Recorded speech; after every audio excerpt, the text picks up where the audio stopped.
남부 지역은 전례 없는 폭염으로 연일 최고 기록을 경신하고 있습니다. 일부 지역은 7월 한 달 평균 최고 기온이 45도를 넘을 거란 전망입니다.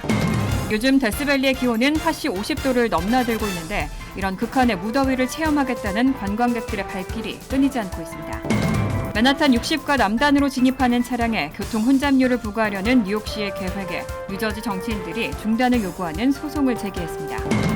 뉴욕시가 쓰레기 불법 투기를 줄이기 위해서 감시 카메라를 대거 설치했고 앞으로도 설치를 늘려나갈 방침이라고 밝혔습니다. 최근 네바다주에서 2살짜리 아이가 뇌먹는 아메바에 감염돼 사망하는 사례가 또 발생했습니다. 이상은 이 시각 주요 뉴스입니다. 시청자 여러분 안녕하십니까? KBN 뉴스입니다. 지구온난화의 엘니뇨 현상까지 겹치면서 전 세계적으로 폭염이 기승을 부리고 있습니다. 특히 남부 지역은 전례 없는 폭염으로 연일 최고 기록을 경신할 정도인데요. 일부 지역은 7월 한 달 평균 최고 기온이 45도를 넘을 거란 전망입니다. 최근 국립기상청은 위험하고 오래 지속되며 기록적인 폭염이 남서부 지역에서 다음 주까지 계속될 예정이고 주말까지는 다른 남부 지역으로도 확산할 것이라고 경고했습니다. 지난 21일 아침을 기준으로 미국에서는 전체 미국 인구의 3분의 1이 넘는 규모인 총 1억 2,300만 명이 폭염 경보 대상이 됐습니다. 폭염이 기승을 부리면서 지역별 최고 기온 기록도 계속 경신되고 있습니다. 애리조나주 피닉스는 21일 기준 미 주요 대도시 가운데 사상 처음으로 21일 연속으로 43.3도, 화씨 110도가 넘는 날씨가 이어졌습니다. 일각에서는 피닉스의 7월 평균 최고 기온이 45.5도, 화씨 114도, 평균 최저 기온이 32도, 화씨 90도를 넘을 거란 전망도 나옵니다. 또 마이애미와 오스틴, 애리조나 등 곳곳에서 기록적인 더위가 이어지고 있습니다. 이어지는 폭염에 온열 질환으로 인한 인명피해 소식도 잇따르고 있습니다. 지난 20일 캘리포니아 데스밸리에서는 49.4도, 화씨 121도의 더위 속에서 70대 남성이 쓰러진 채 발견됐고 결국 사망했습니다. 애리조나주 마리코파 카운티 공중보건국은 올해 폭염 관련으로 사망자 18명이 확인됐고 69명을 추가로 조사하고 있습니다. 피닉스의 한 의료센터는 폭염 관련 환자로 코로나19 사태 때보다 더 많은 나날들을 보내고 있다고 전했습니다. 이렇게 뜨거운 날씨는 경제적으로도 적지 않은 손실을 초래할 수 있습니다. 더위 때문에 노동력의 효율이 떨어지고 휴식 시간이나 냉방을 위한 자원도 추가로 확보해야 하기 때문인데요. 폭염이 계속되면 연간 1,000억 달러의 경제 손실이 발생할 수 있다는 예측도 나왔습니다. 어제 CNN은 크리스 라파키스 무디스 애널리틱스 경제연구 담당 기사가 이메일 인터뷰를 통해 더위 스트레스로 인한 만성적인 신체적 위험으로 인해 2100년까지는 전 세계 국내 총생산이 2020년과 비교해 최대 17.6%까지 감소할 수 있다고 추정했다고 보도했습니다. 라파키스 이사는 폭염은 사망률을 높이고 비즈니스의 연속성에도 지장을 초래할 수 있다며 지역 전력망에도 스트레스를 주고 냉방 비용을 높인다고 덧붙였습니다. 이와 관련해 아드리엔 아슈트 락펠러 재단 회복력 센터는 2021년 연구에서 폭염으로 인해 연간 1,000억 달러의 생산성 손실이 발생할 수 있다고 발표했습니다. 센터의 케이시 바우만 맥클라우드 이사는 더위가 우리를 덮치면 사고가 느려지고 집중력이 떨어져 피곤하고 실수하게 된다고 설명했습니다. 또 농업이나 건설 부문에서 특히 손실이 가장 가파르게 나타나지만 그 어느 분야도 무더위에서 오는 손실을 피할 수는 없다고 덧붙였습니다.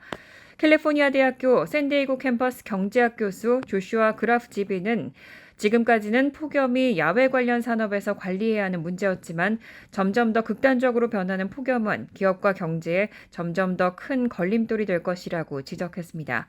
또 폭염이 근무 시간 감소로 이어지고 궁극적으로는 생산량 감소로 이어진다며 미국 역사상 폭염으로 분기별 GDP가 소폭 하락하는 것은 이번이 처음일 수 있다고 경고했습니다. 캘리포니아주와 네바다주에 걸쳐 있는 데스밸리는 지상에서 가장 뜨거운 곳 중 하나입니다.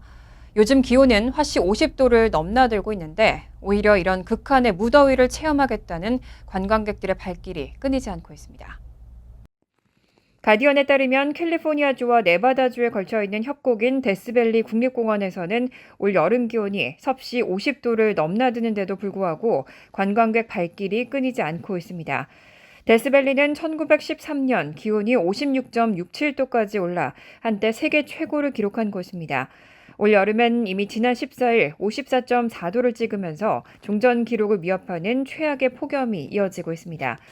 데스밸리 주요 지점마다 히트킬스 등의 더위에 대한 경고문이 붙어 있지만 이달 들어서도 관광객 발길은 여전히 이어지고 있습니다. 이번 주만 해도 방문객들이 안내소 앞에서 화씨 123에서 124도, 섭씨 50.5에서 51.1도에 육박하는 온도계를 배경으로 사진을 찍다 급히 대피소로 이동하기도 했습니다. 시원한 차 안에 있다가 나와 사진을 찍던 이들은 폭염에 놀라 불과 1, 2분 만에 모두 안내소 안으로 들어갔습니다. 한 현장 직원은 올 여름 초에는 사람이 많이 오지 않을 것으로 예상했는데 최근 기온이 급 상승하면서 오히려 사람들이 많이 찾아오고 일손이 바빠졌다고 전했습니다.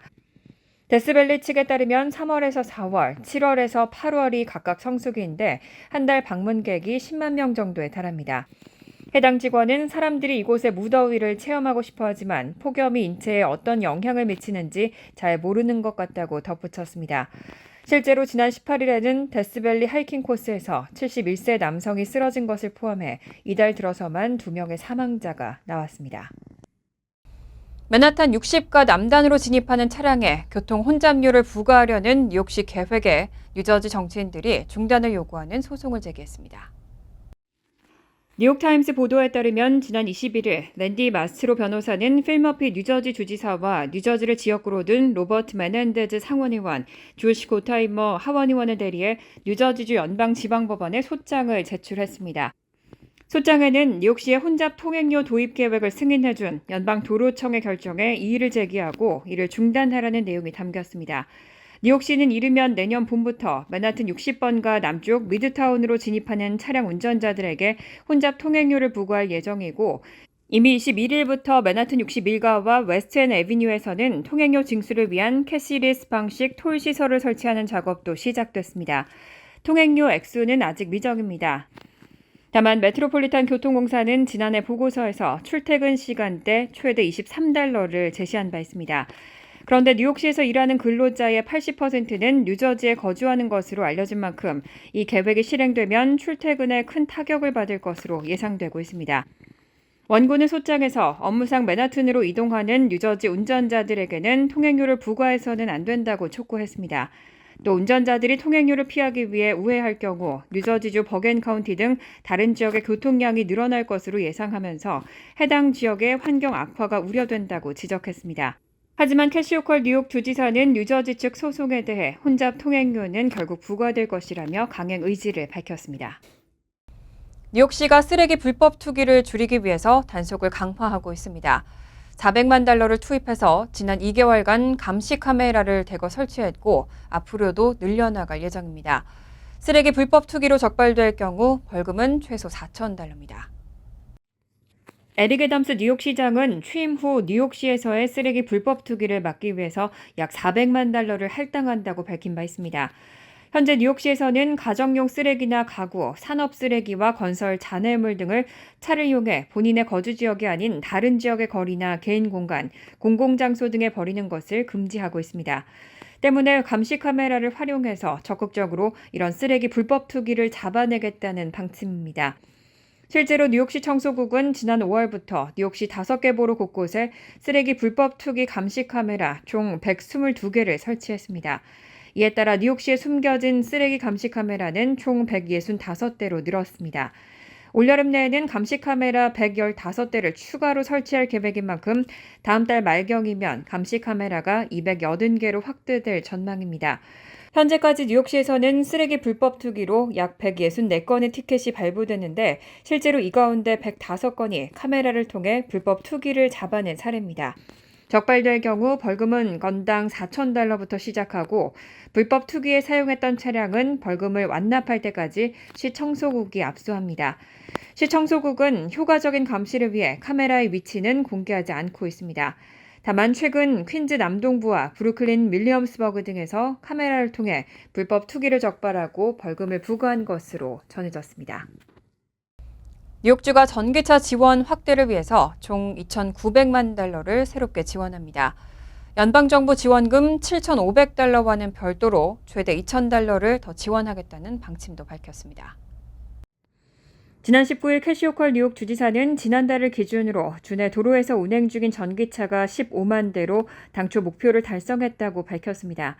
그러면서 전기차 지원 확대를 위해 전기차 충전 인프라 확대 자금 1,500만 달러와 신형 전기차 구입 시 제공하는 드라이브 클린 리베이트 1,400만 달러 등 총 2,900만 달러를 새롭게 지원한다고 발표했습니다. 뉴욕주는 기후변화에 대응하기 위해 2050년까지는 온실가스 발출량을 85% 감축하겠다는 목표를 내놨는데 2035년까지는 주내 판매 모든 신규 차량을 전기차 등 탄소 배출이 전혀 없는 차량으로 교체한다는 계획입니다. 이번 지원 계획에 따라 주 전역 직장 및 다세대 건물 그리고 소외된 지역에 위치한 공공시설에서 EV 충전기 설치가 확대됩니다. 직장 및 다세대 건물에는 1,200만 달러의 EV 충전기 설치 비용이 지원됩니다. 또 주정부의 드라이브 클린 리베이트 프로그램에 1,400만 달러가 추가 지원되는데 새 전기차를 구매하거나 리스 시 혜택을 받을 수 있습니다. POS 리베이트로 현재 주내 프로그램에 참여하고 있는 자동차 대리점을 통해 신청 가능한데 60개 이상 전기차 모델 가운데 하나를 구입하거나 리스할 경우 제공됩니다. 한편 주정부가 제공하는 리베이트 금액은 최소 $500에서 $2,000 사이로 연방정부가 제공하는 최대 $7,500와는 별도입니다. 호컬 주지사는 뉴욕은 충전기 인프라 확대 및 리베이트 프로그램 등 솔루션에 기반하는 투자를 통해 대기오염과 탄소 배출량 저감에 주력하고 있다고 밝혔습니다. 미국 전역의 200여 개 교육청이 틱톡과 페이스북 등 소셜미디어 기업을 상대로 집단 소송을 제기했습니다. SNS로 인해 발생하는 학생들의 문제를 해결하기 위해서 학교가 투입하는 재원을 SNS 기업들이 책임져야 한다는 주장입니다. 월스트리트저널 보도에 따르면 미국 각지 200개에 달하는 교육청은 SNS가 교내 질서를 무너뜨리고 학생들의 정신 건강에 해를 끼친다는 이유로 틱톡과 페이스북 등 소셜미디어 기업을 상대로 집단 소송을 제기했습니다. 학교 입장에서는 SNS로 인해 발생하는 다양한 문제에 대처하기 위해 재원을 투입해야 하는 만큼 기업들이 이를 책임져야 한다는 취지입니다. 집단 소송에 참여한 워싱턴주 텀 워터 교육청 측은 SNS는 통제 불가능 상태라며 SNS 탓에 피해를 본 학생들을 위해 재원을 마련하는 게 마땅하다고 생각한다고 설명했습니다. 다만 월스트리트저널은 SNS 탓에 발생한 각종 문제점에 대한 책임을 기업에 묻겠다는 원고 측의 주장이 받아들여지려면 기존 판례를 뒤집어야 한다고 분석했습니다. 미국에서는 지난 1996년 통과된 통신품위법 230조에서 인터넷 사용자가 올린 컨텐츠에 대해 인터넷 사업자의 면책권을 규정하고 있습니다. 이 때문에 실제로 지난해 펜실베니아 동부 연방법원은 영상 공유 플랫폼 틱톡에서 유행한 기절 챌린지 탓에 딸을 잃은 학부모가 제기한 소송에서 이 통신품위법 230조를 들어 기각한 바 있습니다. 하지만 이번 집단 소송에서 원고 측은 문제가 되는 것은 개별 컨텐츠가 아니라 SNS 기업들이 그런 유해한 컨텐츠를 청소년에게 주입할 수 있는 중독적인 플랫폼을 만들었다는 것이라는 주장입니다. 캘리포니아 오클랜드 연방법원에서 병합돼 진행될 이번 집단 소송에는 향후 13,000개에 달하는 미국 각지의 교육청이 추가로 동참할 것으로 예상되고 있습니다. 최근 네바다주에서 2살짜리 아이가 뇌먹는 아메바에 감염돼 사망하는 사례가 또 발생했습니다. 드물긴 하지만 수온이 따뜻한 민물에서 수영할 때 오염된 물이 코에 들어가면 감염될 수 있습니다. 최근 네바다주 보건당국은 2살짜리 아이가 뇌먹는 아메바에 감염돼 사망했다고 밝혔습니다. 질병통제예방센터도 이 아이의 병과 사망의 원인이 뇌먹는 아메바라고 알려진 네글레리아 파울러리라고 확인했습니다. 보건당국은 이 아이가 링컨 카운티의 천연 온천인 애쉬 스프링스에서 아메바에 노출됐을 가능성이 있다고 추정했습니다. 당국은 네글레리아 파울러리는 환경에서 자연적으로 발생하는 미세한 단세포로 살아있는 아메바라며 이 아메바는 뇌 조직을 파괴하고 아메바성 뇌수막염이라는 매우 심각한 희귀 뇌 감염을 일으킬 수 있다고 발표했습니다. 실제로 미국에서는 뇌먹는 아메바의 서식 지역이 갈수록 늘어나면서 종종 피해 사례가 보고되고 있습니다. 지난해 10월에는 라스베이거스의 한 호수에서 네글레리아 파울러리에 노출된 10대 아이가 숨졌고 앞서 7월 아이오와주에서도 한 여성이 호수에서 수영한 후 이 아메바에 감염된 사실이 알려졌습니다. 지난해 여름에는 중서부 네브라스카주와 미주리주에서도 네글레리아 파울러리 감염 사례가 나왔습니다. 네글레리아 파울러리는 물속에서 사람의 코를 통해 뇌에 침투할 경우 세포를 파먹고 부종을 일으켜 심각한 피해를 초래합니다. 발병하면 치명적이어서 1962년에서 2020년 사이 네글레리아 파울러리에 감염된 것으로 확인된 환자 151명 가운데는 97.3%인 147명이 사망했습니다. 간추린 소식입니다. 오는 10월 캘리포니아주 오렌지 카운티 애너하임에서 열리는 제21차 세계 한상대회 명칭이 세계 한인 비즈니스 대회로 바뀝니다. 한상대회 운영위원회는 지난 21일 회의를 열어 세계 한상대회의 명칭 변경을 결정했습니다. 중국 화성에서 착안해 한상이란 명칭으로 대회를 시작한 초창기 참가 업종은 무역과 상공업 중심이었습니다. 하지만 최근에는 제조업과 4차 산업, IT, 금융, 문화산업에 이르기까지 참가 업종이 다양해져 명칭 변경이 필요하다는 의견이 꾸준히 제기돼 왔습니다. 한상대회 운영위원회는 더 포괄적이면서 글로벌 시대에 걸맞은 미래 지향적 명칭이 필요하다는 오랜 수요를 반영한 것이라고 설명했습니다. 뉴욕주 공화당이 공공장소에서의 마리화나 흡연 금지를 추진하고 있습니다. 주의회에 상정한 법안은 주정부가 기호용 마리화나를 합법화했지만 각각의 지방정부들은 공공장소에서의 마리화나 흡연 및 사용을 금지할 수 있는 조례를 만들 수 있다는 내용을 골자로 합니다. 위반 벌금은 $125로 법안이 법제화될 경우 즉시 발효됩니다. 법안을 발의한 보렐로 주 상원의원은 담배 흡연과 마리화나 흡연을 동일시하는 것은 잘못이라고 지적했습니다. 마리화나는 흥분을 유발하는 것은 물론 알코올과 같이 인지 및 운동장애를 유발할 수 있는 강력한 향정신성 약물인 THC를 함유하고 있어 공공장소에서의 음주 금지와 똑같은 제한을 적용하는 것이 마땅하다고 강조했습니다. 뉴저지주 감사원은 지난 19일 2019년부터 2023년 동안 메디케이드 부당 지급액 7,338만 9,154달러를 의사와 병원, 요양원 등 의료 서비스 제공자로부터 환수했다고 밝혔습니다. 감사원에 따르면 환수액의 약 11%인 752만 5,241달러는 70개 의료 제공자가 자진해서 반환했습니다. 감사원은 환수한 메디케이드 부당 지급액에 대해 단순 청구 오류에 의한 것도 있지만 일부는 명백한 사기 행위에 따른 것이라고 지적했습니다. 지난해 미 전국적으로 메디케이드 부당 지급에 따른 환수액은 11억 달러에 달합니다. 최근 캐나다 산불로 인한 뉴욕 시민들의 대기질 건강주의보에 대한 관심이 치솟은 가운데 뉴욕시 의회가 실내 건물에 대한 공기질 안전기준 마련을 추진합니다. 키스 파워스 뉴욕시의원이 최근 발의한 조례안은 뉴욕시 국립학교와 시정부 건물 내부를 대상으로 공기질을 측정하고 감시, 정기적인 보고를 의무화하는 방안을 마련하는 내용을 담고 있습니다. 이번 조례안은 지난 5월 연방질병통제예방센터가 각종 바이러스와 미세먼지 등으로부터 양호한 실내 공기질을 유지하기 위해서 시간당 최소 5회 이상의 환기 등 공기 순환이 이루어져야 한다는 권고가 발표된 데 따른 겁니다. 환율과 증권 소식입니다.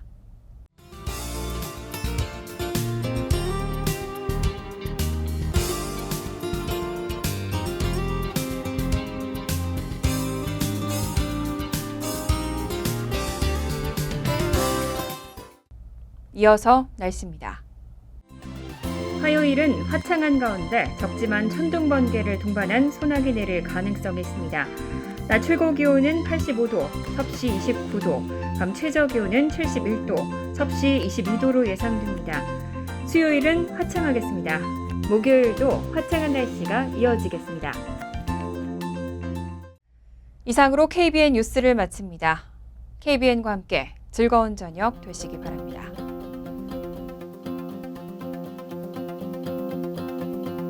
미 동부 최대 한인방송 KBN이 제작하는 KBN 뉴스는 웹사이트 mykbn.com 그리고 유튜브와 페이스북에서 다시 보실 수 있습니다. 좋아요, 구독, 알림 설정은 뉴스 제작에 큰 도움이 됩니다.